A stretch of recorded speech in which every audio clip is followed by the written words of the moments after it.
Ketua Umum PSSI, Erick Thohir buka suara terkait dengan keluhan pelatih Timnas Indonesia, Shin Tae-yong, ST, soal padatnya jadwal Piala AFF 2024.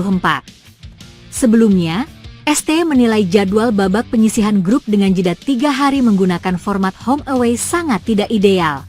Ia menyarankan agar format ini segera berubah dan dikembalikan seperti edisi 2016 ke belakang yang memakai sistem home tournament.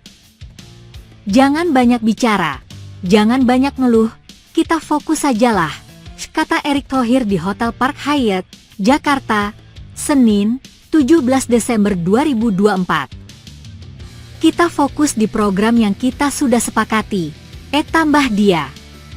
Sosok yang juga Menteri BUMN itu menilai, setiap negara mengikuti sebuah turnamen pasti ada target yang ingin dicapai. Target Timnas Indonesia di Piala AFF 2024 adalah mematangkan pemain-pemain muda mereka sebelum berlaga di turnamen lebih bergengsi ke depannya. Karena itu kan saya tidak memaksa liga berhenti. Kita fokus ke pemain muda. Memang ya semua format melelahkannya, jelas dia.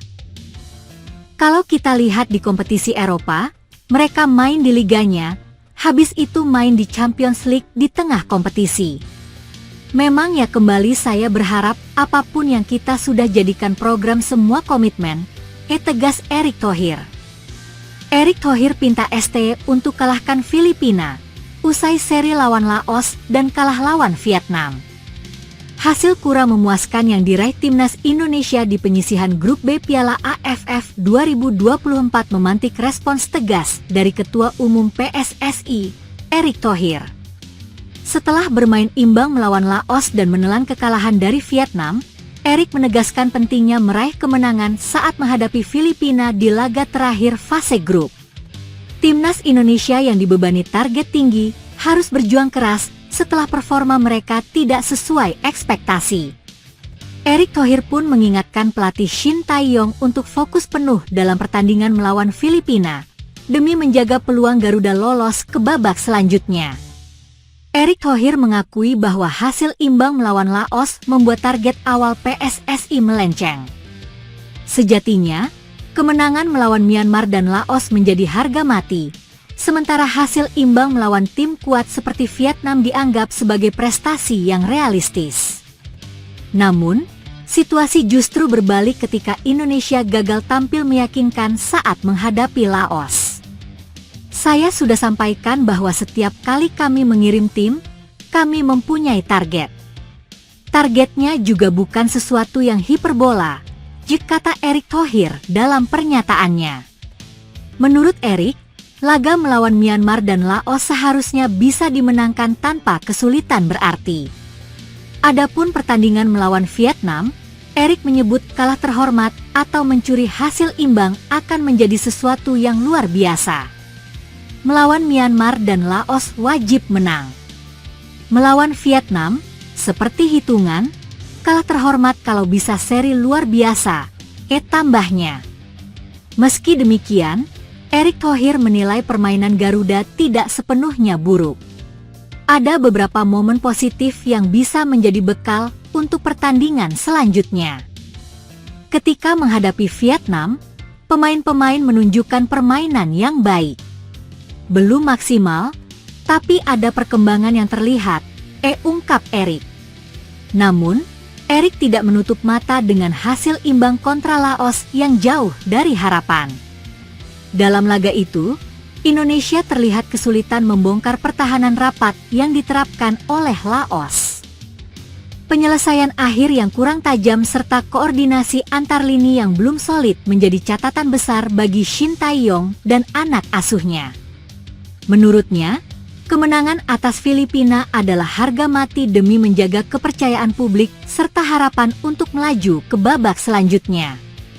Jadi, saya akan minta lagi ke seluruh tim untuk kembali sama-sama bersatu. Pelatih juga harus fokus ke targetnya. Melawan Filipina harus menang, jelas Erick Thohir. Laga melawan Filipina mendatang tentunya akan menjadi laga krusial bagi Timnas Garuda.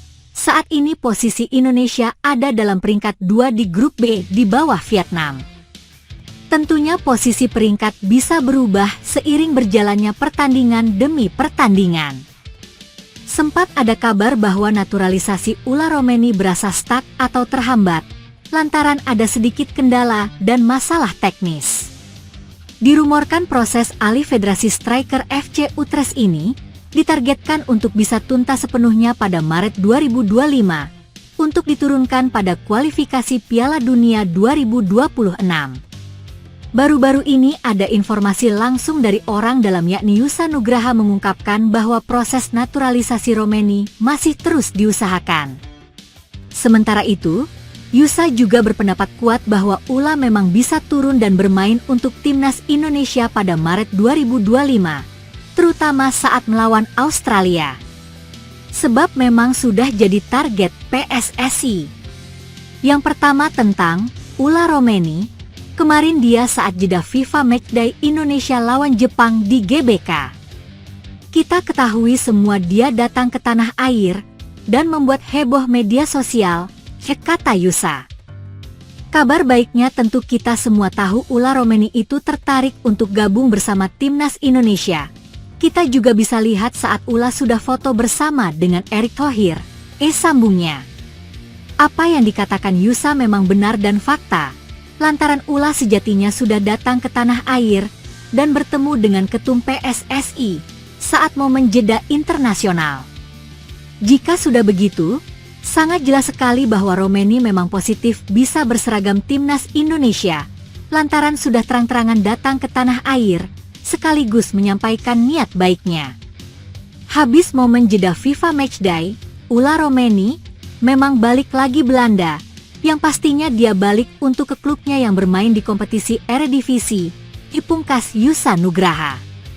Insya Allah, Ula akan gabung bersama timnas Indonesia, menunggu jeda FIFA Matchday selanjutnya pada bulan Maret, ujar orang dalam yang paham akan keadaan proses naturalisasi pemain anyar ini.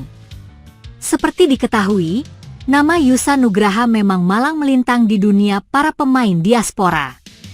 Apalagi, Yusa memang merupakan ex-pemain jebolan klub Feyenoord.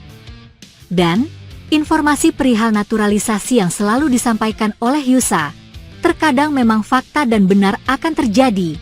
Makanya para fans Garuda sering menjadikan dia sebagai rujukan informasi. Berhubung Yusa Nugraha sering memberikan informasi terkait pemain naturalisasi, makanya dia memiliki banyak relasi serta koneksi yang luas untuk kejelasan atas informasi yang ia berikan. Kalian banyak yang nanya seperti, Bang, naturalisasi, Ula Romeni ini jadi apa enggak? Kok sepi dan enggak ada kabar? Ucap Yusa yang mengungkapkan keluh kesah fans Garuda.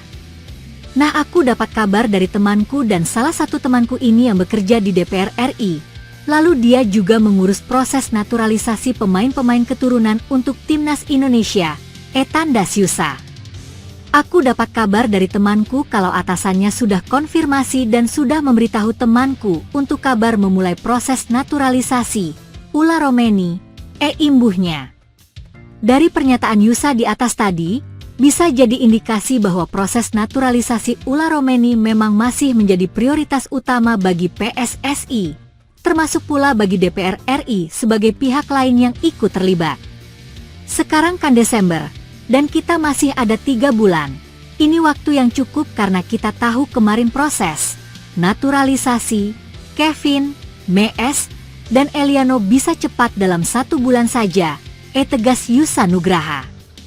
3 bulan yang dimaksud, tepatnya adalah saat Maret 2025, yang mana memang ada momen jeda FIFA Matchday, sekaligus laga Indonesia kontra Australia di 1 bulan yang sama.